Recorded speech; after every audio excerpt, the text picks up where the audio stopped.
Hello বন্ধুরা, good morning সবাইকে। অঙ্কনা রোজ নামচার আর একটা ব্লগে তোমাদের সবাইকে স্বাগত। কালকে আমাদের এখানে বৃষ্টি হয়েছিল, দেখো ওয়েদারটা কি সুন্দর হয়ে গেছে, গরমটা একটু কমেছে আর ক্লাউডি হয়ে আছে একটু।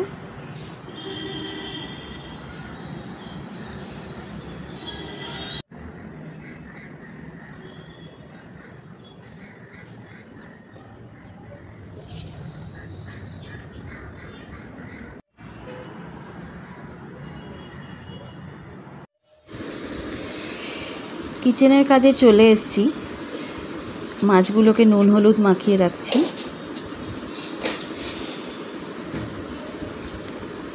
তোমাদেরকে কিছু কথা বলি।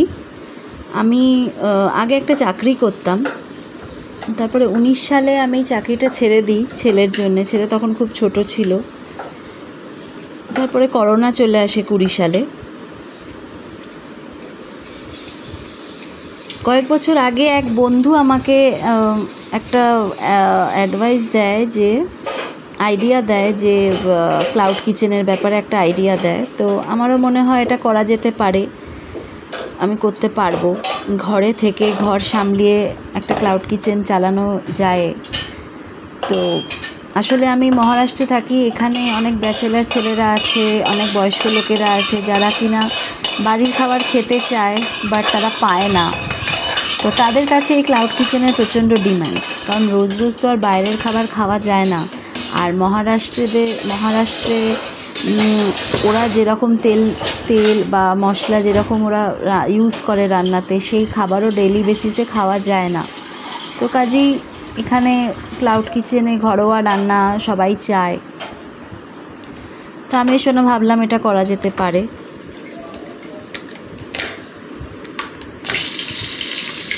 বরের জন্য চা বানিয়ে ফেলেছি, সকালে লিকার চাই খায় চিনি ছাড়া।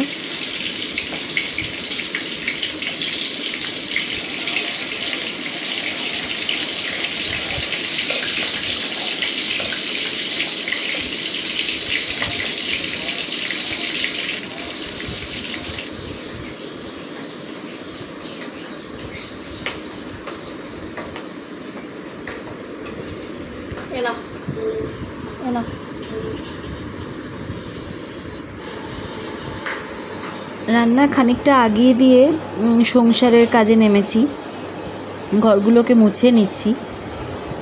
করোনার পর থেকে আমাদের বাড়িতে কোনো মেড নেই, রাখার কথা ভাবা হয়েছিল, বাট আমি রাখতে দিইনি, কারণ এত বছর ধরে করে করে ওটা আমার একটা অভ্যেস হয়ে গেছে।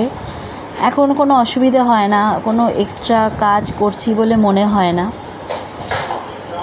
অনেকে ভাবতে পারে যে এত কাজ করার কি দরকার, এত পরিশ্রম করার কি মানে আছে, বাট আমার মনে হয় নিজেকে কাজের মধ্যে রাখলে নানান রকম চিন্তা ভাবনা আসে না, মনটা ভালো থাকে, আমি ভালো থাকি কাজের মধ্যে নিজেকে রাখলে। তাই করি, আমার ভালো লাগে কাজ করতে।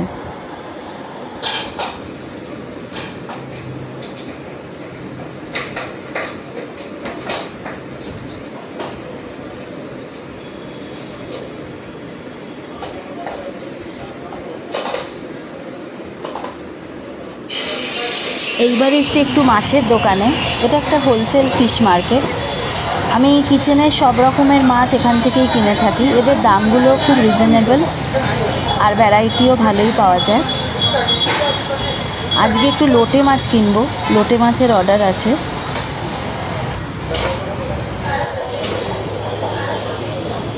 এখানে সব মাছগুলো ওপেন থাকে, নিজের পছন্দ মতো নিয়ে নিতে হয়, নিয়ে বিলিংয়ের ওখানে যেতে হয়। এদিকে ছেলের গুড মর্নিং হয়ে গেছে, কিন্তু অথচ ঘুমটা এখনও ভাঙেনি ঠিক মতো করে, সোফায় শুয়ে আছে।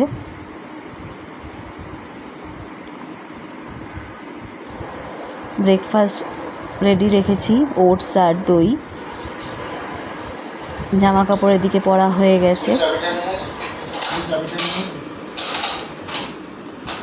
ডিরেক্টলি এবার লাঞ্চে চলে এসেছি, মাঝখানে কিছু শ্যুট করার সময় পাইনি।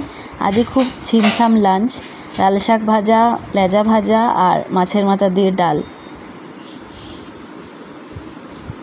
খেতেও বসে গেছে।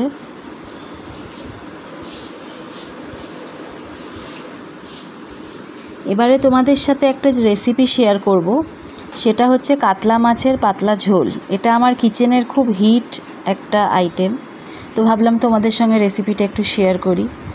একটু পেঁয়াজ কুচি নিয়েছি, টমেটো, পেঁয়াজ, গোটা পেঁয়াজ, ধনেপাতা আর কাঁচা লঙ্কা নেওয়া হয়েছে।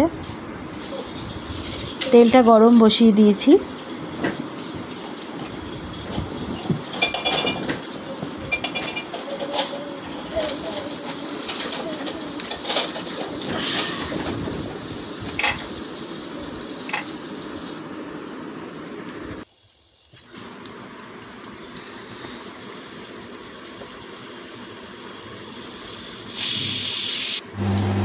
প্রথমে পেঁয়াজগুলো দিয়ে দিয়েছি, কুচো পেঁয়াজগুলো ভালো করে ভাজার পর একটা পেস্ট বানিয়ে নিয়েছি। তাতে একটু পেঁয়াজ, একটু টমেটো, আদা আর একটা লঙ্কা পেস্ট করে নিয়ে সেটা দিয়ে দিয়েছি।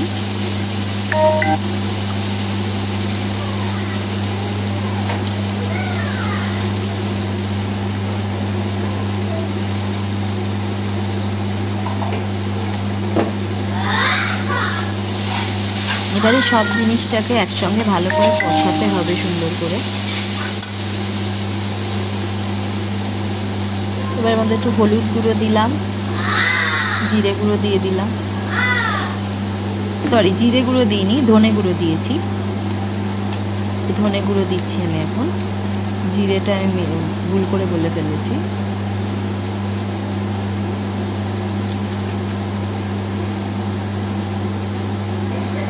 আর একটু জল দিয়ে দিলাম যাতে মশলাটা নিচে ধরে না যায়, ধরে গেলে একটা পোড়া পোড়া গন্ধ আসতে পারে, তাই জন্য।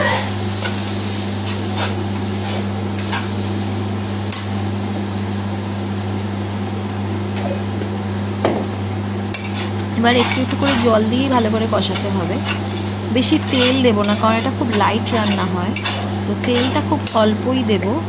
জল দিয়েই বারে বারে কষাবো। যখনই দেখবো মশলাটা ধরে ধরে আসছে, তখনই একটু করে জল দিয়ে দিয়ে ভালো করে কষিয়ে নিতে হবে, যতক্ষণ না ঠিকমতো মশলাটা কষে যাচ্ছে।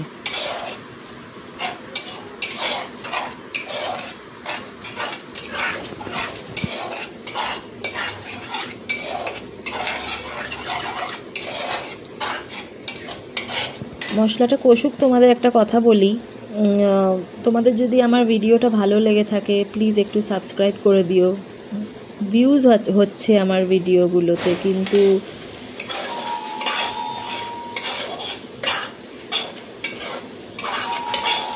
সাবস্ক্রাইবার বাড়ছে না। এর মধ্যে মশলাটা কষে এসছে, মাছগুলো দিয়ে দিলাম।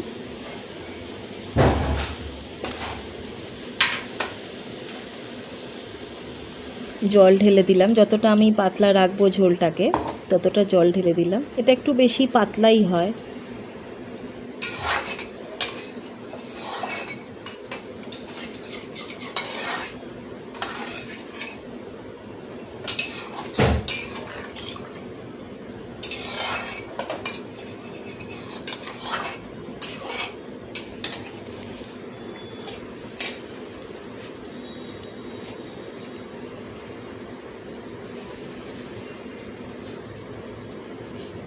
আর একটু জল দিয়ে দিলাম। ভেজে রাখা আলুগুলো দিয়ে দিলাম, যাতে আলুগুলোর মধ্যে ঝোলটা ঢুকে যায় ভালো করে।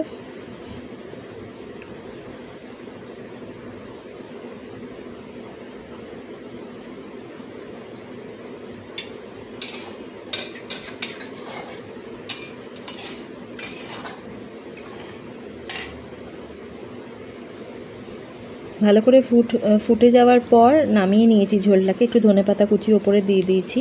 আমাদের কাতলা মাছের পাতলা ঝোল রেডি।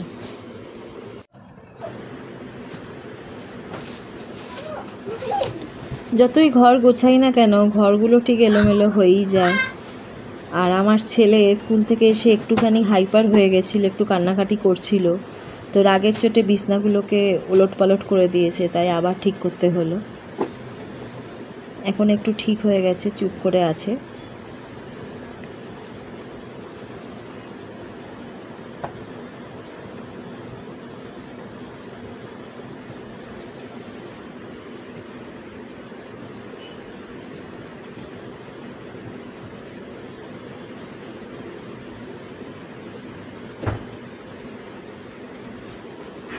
সবাইকে গুড নাইট। ব্লগটা এখানেই শেষ করছি।